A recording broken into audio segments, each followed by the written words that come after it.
3 days of every week, I'm fasting for a period of time, right? So my sermon prep days are Wednesday, Thursday, and Saturday morning. I'm going to put in 8 to 10 hours on a Wednesday. I'm going to put in 8 to 10 hours on a Thursday, and I'm going to put in another 8 to 10 hours on a Saturday morning. I'm not spending all that time in the Word. A lot of that time is me in prayer and seeking God. Like, I know what text I have, and I'm going to bathe that text in prayer. Right? So because I don't preach with outlines, that text got to be tattooed to my heart. And when I'm praying, I'm putting myself in the text. And so I'm praying like, Lord, let me feel what you felt when you went into that temple. Let me feel what you felt when you saw the money changes in there. And so I'm thinking through every verse, and I'm spending time praying every verse into my heart. I'm praying all the people implicated in the text of my heart. Lord, when they was talking about that crippled man in the temple, how would he have felt? I know he must have been embarrassed. And I'm showering I'm bathing that text in prayer. I might spend 2 or 3 hours in prayer before I even get up to touch a text.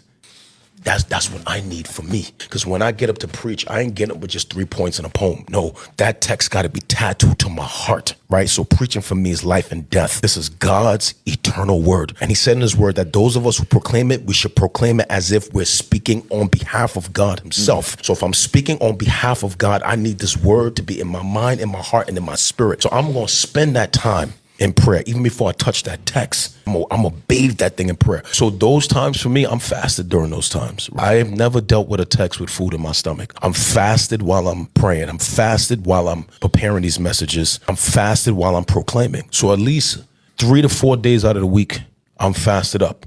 I'm not saying that to say everybody who proclaims got to do that. And I'm not saying that to say every Christian got to do that. I do that because that's what's necessary for me. A lot of my discipline in prayer is not because I'm super disciplined. A lot of my discipline in prayer is because I'm super broken.